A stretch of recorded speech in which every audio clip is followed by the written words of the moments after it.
Napansin ko maraming nanghihinayang kasi hindi sila nanalo sa raffle. Pero wag kayo mag-alala, JIP. Meron pa tayong raffle uli ng 200 pesos. Sa Sunday ang announcement ng winners. Ganito ang gagawin para manalo, sobrang simple lang. Dapat mag-comment ng capital letters lahat. Hashtag ang Ninuno Raffle at hashtag Kwentong Bayan Raffle. Pwede niyong tignan sa screen kung paano yung comment para hindi kayo magkamali. Ang bawat comments, 2 entry kaagad. 200 pesos raffle entry at major raffle sa December na oversized shirt at hoodie. Kaya wag niyong palagpasin ang pagkakataon, JIP. Comment lang ng comment at maraming magi-evaluate niyan kung sino ang mananalo. Yun lamang, JIP. Wag na nating patagalin pa. Simulan na natin ang kwento. Humahangos ang 3 burang at nanggigigil sa mga umalis na gabunan. Habang si Nanay Jesusa at Nini ay nasa loob ng tahanan, kitang-kita ang kilabot sa kanilang muka. Sumilip si Nanay Jesusa sa siwang kanina at nakita ang mga pangit na nilalang. Hanggang sa biglang humarap ang isang burang sa mag-ama. May kalakihan ng katawan at kitang-kita ang mga bakas ng pilat sa bisig at dibdib. Nagsalita ang nilalang at nagpakilala ito sa pangalang Patronyo. Hindi ligtas ang kalagayan ng itinakdang punong burang sa lugar. Ikaw ba, binata si Romulo? Ikaw ang punong burang na matagal na naming iniintay. Mabuti na lang at sumakto ang dating namin. Dahil kung hindi, mapipigil ang propesiya. Sumama ka sa amin. Kailangan mo magkaroon ng matinding proteksyon lalo't ikaw ang punteriya ng mga hukbunang gabunan. Mga waray itong kasama ko. Isa sa kanilang sumali sa kilusan sa pagsupil sa mga banyagang nananahan sa simbahan. Huwag ka matakot o mangamba. Protektado lahat ng nariyan sa loob ng bahay nyo. Papagwardyan ko dahil maaaring idamay sila ng mga gabunan. Wika ni Patronyo. Hindi nakapagsalita si Romulo pati na din ang tatay. Ilang sandali pa. Biglang umangil ang mga kasama ni Patronyo nang may lumitaw na isang burang mula sa itaas. Namukaan ni Romulo ang itsura. May pagkakuba at may kabagalan ang kilos. Hindi sasama sa inyo si Romulo. Anong gagawin niyo sa kanya? Kasangkapan, sandata, para maging ligtas kayong lahat. Alalahanin niya, wala siyang alam sa ganitong bagay. At isa pa, ako ang lola niya. At ayokong may mangyari sa kanya. Kung gusto niyong lumaban, kayo na lang. Ilalayo ko ang pamilya ko dito at dadalhin ko sa ligtas na lugar.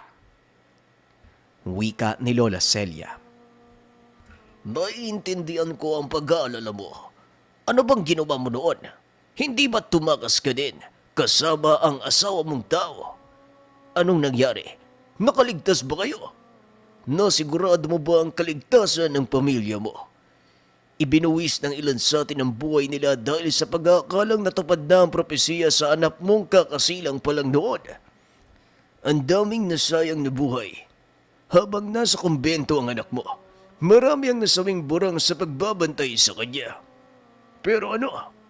Nang nag-edad na 5, kahit amoy ng isang burang hindi natin naamoy sa kanya, hindi siya magiging kapalit ng tatay mong dating pinuno.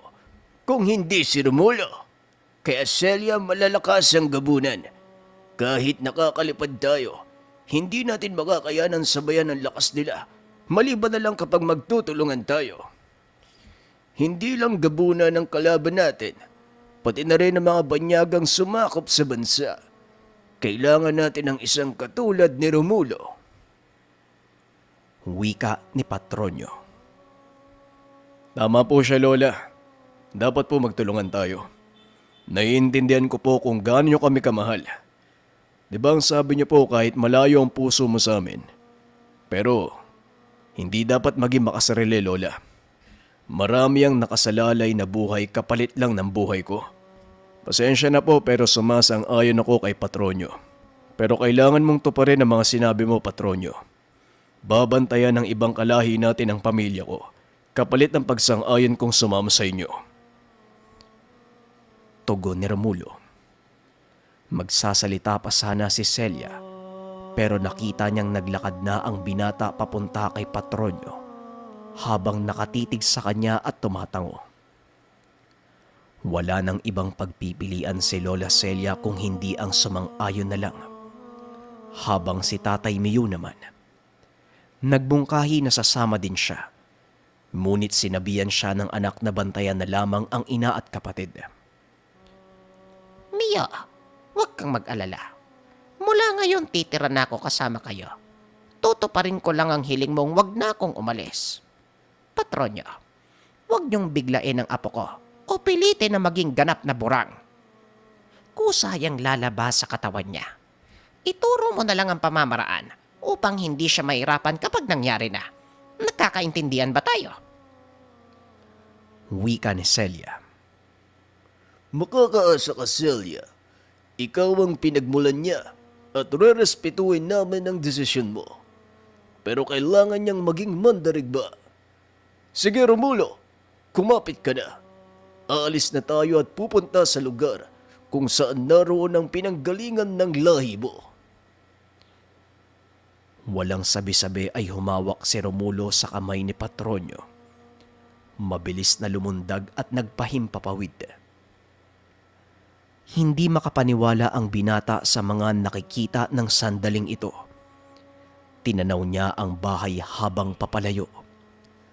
Ilang sandali pa ay bumulusok na si Patronyo kasama ng ibaba pababa sa isang masukal na gubat. Hanggang sa nakalapag ang binata, nasilayan niya ang isang talon na napapalibutan ang paligid ng mga kubo. Si Patronyo, unti-unting nagbago ang anyo habang naglalakad papunta sa bahay at kaagad na nagsuot ng damit. Nanlaki mga mata ni Romulo. Ang inaakala niyang sobrang tandang lalaki ay halos kasing edad lang pala ng kanyang ama. May lumabas pa sa isang kubo at ipinakilala ni Patronyo ang anak niya na ang pangalan ay Preseda. Tansya ni Romulo ay nasa edad 17. Isang dalaga, ubod ng puti at ganda. Nakasuot ng saya na gawa sa seda, nakabakat ang balingkitang katawan niya. Preseda, asikasuhin mo muna ang ating bisita. Siya si Romulo, ang nakatanda batay sa orakulo. Siya ang may dugong burang na may lakas ng maraming beses kaysa sa atin. Wika ni Patronyo. Hanggang sa may lumabas pa na isang tao sa kubo. Lalaki naman at inakala ni Romulo na kasintahan ni Preseda. Ikinagagala kitang makita at makilala, Romulo. Ang bata mo pala pero may kalakihan na yung katawan mo. Siguro magkasing edad lang tayo, no? Ah nga pala, ito yung kapatid ko si Makar. Siya ang katawang ni tatay sa hanap buhay. Patay na kasi yung nanay namin eh. Wika ni Preseda. Maglalabing 6 na taong gulang pa lang ako sa susunod na buwan. Ikinagagala ko din kayong makita at makasama. Ito ba ang lugar ng mga burang? Tanong ng binata. Ito na, Romulo. Dati, ang sabi ni tatay, mas makapal at badami ang mga burang dito. Kaso nang dumating ang digmaan, kaunti na lang ang natira. Wala din kasing namamalakad noon sa pangkat kaya nagkawatak-watak at walang eksaktong pupuntahan. Nagsimula yon nang mamatay ang tatay ni Manang Celia. Alam mo ba kung bakit siya namatay? Dahil sa kahihiyan. Nagpatiwakalang pinuno dahil umibig sa tao ang Lola Celia mo. May isang salitang pinuno. Kapag isa sa mga anak niya ang nagtraidor o hindi sumunod sa batas ng burang, sasaluhin niya ang parusa. Pagpapaliwanag ni Makar. Hindi kaagad nakapagsalita si Romulo. Nilarawan sa isip ang mga nangyari noon. Hanggang sa nagtanong ang binata kung meron pang ibang kapatid si Lola Celia. Sinabi naman ni Makar na meron. pero hindi nila alam kung buhay pa o patay na. Malakas na klase sila ng burang. Ito sana ang papalit sa pagkapinuno, ngunit nagkagulo ng dahil sa digmaan. Hindi na nagpakita pa at hindi na nila alam kung ano ang sumunod na nangyari. Matapos makipag-usap, pinapasok na si Romulo sa loob ng tahanan. Halos pareho ng kanilang tahanan ang loob. Karaniwan lang din ang mga kasangkapan. Ang ikinakatakot lang ng binata, baka may bumungad sa kanyang dugo o laman ng hayop o tao. Aswang ang kasama niya at hindi malayong hindi kumakain ng laman. Naupo ang binata sa bukana ng hagdang kawayan. Katulad ng bahay nila, nakaangat ang sahig na kawayan sa lupa. Isa-isa niyang tinititigan ang mga kabahayan. Ilan dito ay may liwanag na tila galing sa maliit na gasera. May napansin pa siyang mga nakadungaw sa bintana at nakatuon ang atensyon sa kanya. Pinutol ni Preseda ang ginagawa ni Romulo. Sinabihan siya ng dalaga na magpahinga at nakahanda na ang higaan. May nakalatag na banig na gawa sa buli at nakahiga dito si Preseda. Nakatitig sa kanya ang dalaga at sumenyas na tumabi sa kanya sa pagtulog. Kitang-kita sa reaksyon ng binata ang pagkagulat. Teka, ano? Tabi tayo? Pasensya na, parang hindi ko yata kaya yun. Wika ni Romulo. Bakit naman? Anong problema? Wika ni Preseda at napakamot ng ulo si Romulo. At dagdag pa ng dalaga, huwag na siyang mahiya dahil wala namang dapat ikahiya. Walang nagawa si Romulo kung hindi humiga na lang pero nakatalikod. Nakasalampak ang muka sa dingding ng bahay. Hindi naman siya pinapansin ni Preseda at parang wala lang. Naisip ni Romulo na walang delikasiya ang babae. Pero hindi niya alam na wala palang mali siya ang dalaga. Itinuturing siyang kapatid at tanging siya lang ang nag-iisip ng hindi maganda. Hanggang sa nakatulog na siya at nanaginip si Romulo. Nagpakita sa kanya ang pinunong burang. Ito ang tatay ng lola niya. Bumubuka ang bibig at unti-unting nagbabago ng anyo. Naging isang burang. Subalit kakaiba kumpara sa normal na lahi. Yung pakpak nito ay mas malaki at ubanin. Hindi pula ang balat, kung hindi purong itim. Unti-unti niyang naririnig ang sinasabi nito. Romulo, ipinagkakaloob ko sa iyo ang lakas ko. Ipinagkakaloob ko sa iyo, Romulo. Wika ng pinunong burang sa panaginip. Hanggang sa biglang nawala at napalitan ng napakaraming paniki. Nagpaikot-ikot ito sa ere hanggang sa sinugod ang binata. Pumasok sa katawan niya isa-isa at naramdaman ng binata ang sakit nito sa katawan. Romulo! Romulo! Gumising ka nga, Romulo! Wika ni Preseda. Teka, nasa na? Nasa na yung kumakausap sa akin? Tanong ni Romulo. Binabangungot ka lang. Teka nga sandali, kukuha kita ng tubig. Muling wika ng dalaga at mabilis na bumaba ng tahanan. Napakunot ang mukha ni Romulo sapagkat maliwanag at tanaw na sa bintana ang pagputok ng bukang liwayway. Pagbalik ng dalaga ay may dala itong maliit na banga na may lamang tubig. Inabot niya ito kay Romulo. Kanina pa ako gising eh. Yung tatay ko naman umalis. Ewan ko kung saan nagpunta. Kasama niya si Makar. Ano, ayos ka na ba? Para kasing may kakaiba akong nararamdaman sa'yo eh. Ang bigat ng presensya tapos hindi pang karaniwan. Wika ni Preseda. Napaginipan ko ang pinunong burang. Ewan ko, parang pangitain eh. Nakakaya naman sa'yo, dapat ginising mo na lang ako nung nagising ka na, Preseda eh. Tugon ng binata at ngumiti ang dalaga. Sinabing kailangan pang magpahinga ni Romulo. Meron siyang gagawin mamayang gabi.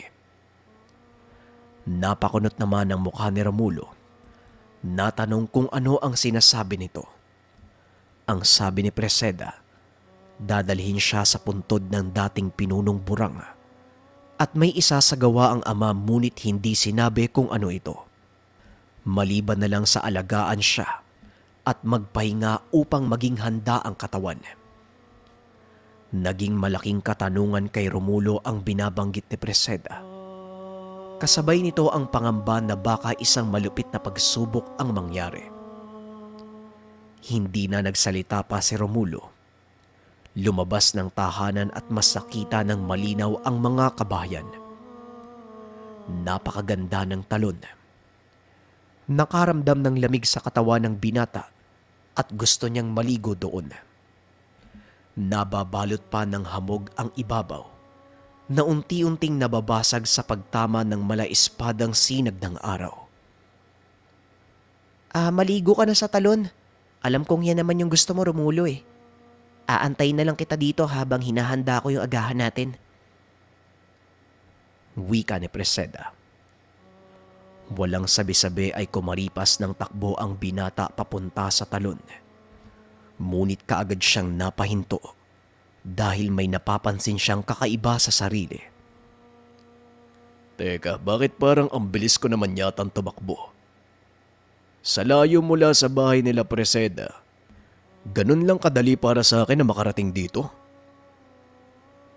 Wika sa isipan habang pinagmamasdan ang mga kamay at paa. Wala namang kakaiba. Ang buong akala niya ay nagpalit na siya sa anyong aswang. Normal ang daliri at kinapapa ang pisngi upang masigurado. Nagkipit balikat na lang si Romulo. Marahang naglakad papunta sa isang bato. Maliit itong pangpang.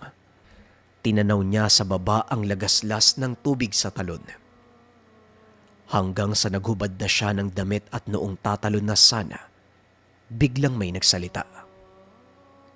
Iha! Nakakatawag pansin ang kakaiba mong presensya. Napakalakas na parang isang malupit na burang. Sino ka bata? Wika ng isang matanda at napalingon si Romulo. Nakatayo ito sa isang banda, ilang dipa ang layo sa kanya. Walang buhok pero napakahaba ng balbas at bigote. Parang isang monghe. Ako po si Romulo. Apo po ni Celia. Tugon ng binata. Ano? Ikaw ba yan? Ay, akala ko kung sino. Ikaw pala ang nakatakda.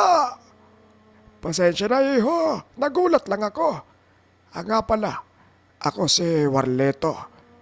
Ganyan pala kalakas ang nakatagda. Nakakapangilabot. Wika ng matanda at nagpakilala ito sa pangalang Warlito. Ano po? Tao lang po ako. Hindi pa nga po ako nagiging ganap na burang. Tugon ng binata. Alam ko. Dahil naamoy ko ang tao sa'yo. Hindi ka purong burang. Kalahating tao, kalahating aswang. Pero ibang-iba ang dating at bigat ng dala mong aura. Marahil hindi mo napapansin pero sobrang nakakamangha. Nararamdaman ko sa iyo ang lakas ng dating pinuno. Masasabi ko na mas higit pa dahil nasa anyong tao ka lang pero ang lakas mo na. Asahan mo ang paglilingkod ko, aking pinuno. Isa ko ngayon sa magiging tagapagbantay mo. Wika ni Warlito. Naku naman po, wag na po kayo mag-abala. Maayos naman ang kalagayan ko dito at saka siguro tama po kayo na hindi ko nararamdaman ang sarili ko. Nga pala, si Patronyo, May gagawin daw sa akin mamayang gabi sa puntod ng dating pinuno. Kaso nagtataka ako kasi kailangan daw akong alagaan tapos maging handa. Ano po bang gagawin nila sa akin? Tanong ni Romulo. Ano? May gagawin pa? Baka gigisingin ang pagiging burang mo. Pero bakit? Bakit niya gigisingin halatang burang ka na kahit ganyan ang itsura mo? Ay ganito. Siguro magre-ritual si Patronyo. Alam ko ang pamamaraang yun. Ito ang ginagawa kapag naging ganap na ang isang burang. Pero sa nararamdaman ko sa iyo ngayon, parang hindi na ata kailangan. Sige na iyo. Alis na ako. Sa taas lang ng talon na ito ang bahay ko. Kung gusto mo ng kausap, puntahan mo lang ako doon. Wika ni Warlito at bigla na lang naglaho na parang bula. Hindi na bago kay Romulo ang nakita, sapagkat sanay na ito dahil sa katangian ni Lola Celia. Naligo na ang binata. Masaya ito sapagkat sobrang ganda at lamig ng tubig. Tila na kondisyon ng katawan niya. Matapos nun umaho na ang binata at naglakad pabalik sa bahay ni Preseda. Nakita niya sa malayo na nakarating na si Patronyo at Makar. Nakatitig ito sa kanya at halata sa muka ang pagtataka. Makar, nararamdaman mo ba? Ang lakas, nakakakilabot. Nagtatayuan ng mga balahibo ko. Ano kayang dahilan?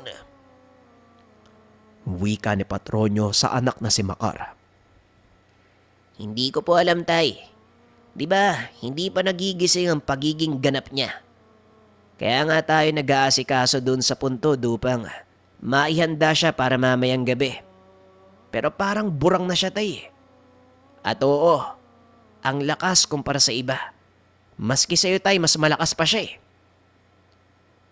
Tugon ni Makar. Tama. Tama ka dyan, Makar. Ramdam ko na ang dating pinuno sa kanya. Teka, ayan na siya. Romulo! Naligo ka pala doon. Maganda yan. Alam mo bang napakaiwaga ng talon na yan? May nakatirang engkanto. At ang taglay ng tubig na yan ay nagpapalakas ng katawan. Kaya nga dito naninirahan ang angkan natin. Pagpapaliwanag ni Patronyo. Ganun po ba? Kaya naman pala ang sarap sa katawan. May nakilala po ako matanda si Warlito daw. Pero teka po Nagulat po ako kasi parang sobrang namangha siya eh. Ang sabi pa nga po niya, kakaiba yung nararamdaman niya sa akin. Malakas daw po pero wala naman nagbago sa katawan ko. Wika ni Romulo at napangiti si Patronyo. Kita niya ang nakakatuwa at inosenteng mukha ng binata. Tumango si Patronyo at sinabing totoo ang nabanggit at naramdaman ni Warlito. Maski kami nagulat din. Samantalang kahapon o kanina pag-alis namin normal ka lang. Parang babasaging bangalang ang katawan mo. Pero ngayon, malabakal na. Maaring nag-aksaya lang pala kami ng oras kanina. Hindi na matutuloy ang gagawin namin sa'yo. Gising na ang burang sa katawan mo. Nagakamangha ka. Kusa pa itong lumabas. At tama nga ang Lola Celia mo. Antayin mo mamayang gabi. Makikita mo ang sarili mo sa kanyang burang. Nananabik ako. Makar, maiging mas bantayan natin siya. Ikinagagala kong makita at makilala ang bagong pinuno. Ikaw at mula ngayon, asahan mo ang paglilingkod namin. Ikaw ang bagong pinunong burang Romulo. Wika ni Patronyo. Yumuko pa ito bilang pagbibigay respeto at pugay kay Romulo. Habang si Makar naman ay sumunod na rin. Nakita ni Romulo si Preseda na nakadungaw sa bintana. Nakayuko din ang dalaga. Nakaramdam ng hiya si Romulo. Kaya kagad niyang pinutol ang ginagawa ng mag-ama sa kanya. Hindi ko po alam pero parang hindi po maganda kung pinuno ang tawag niyo sa akin. At saka, yung pagyuo nyo nakakaya po eh. Wala sa akin ang pinuno. Wala sa akin ang pamamalakad. Wala akong kakayahan doon.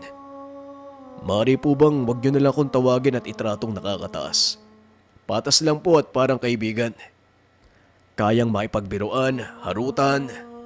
Malaking bagay sa akin kapag ganun ang ginawa nyo. Oy Makar, ano ka ba, mang patronyo? Itigil nyo na yan. Kung ako man ang pinuno ang gusto kong mangyari, patas ang lahat ng nasa lahi ng burang. Ituring nyo lang ako na kapareha. O hindi kaya naman kapatid. Maaari ba yun? Tawagin nyo lang ako sa pangalang Romulo at magiging mas masaya ako dun. Wika ng binata. Nagkatitigan si Makar at si Patronyo. Nakangiti at halatang nagpipigil na humalakhak. Sabi ko na nga ba, Romulo, masusunod ang gusto mo. Isa sa batas natin ang pagkapantay-pantay ng isa't isa. Akala ko magiging strikto ang bagong pinuno. Ang kwela pala ang nakatakda. Ang pinuno kasi dati, halos hindi kami makareklamo. Natatakot kami sa kanya. Pero ikaw, maraming salamat at napakadiretso mo. Napakabuti at magiging maswerte kami sa bagong pinuno. Romulo, halika na. Mag-agahan na tayo. Makar, bakit parang nagulat ka? Sige na.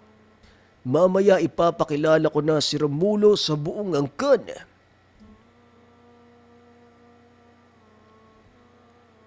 Maraming salamat sa pakikinig ng ating kwento, JIP.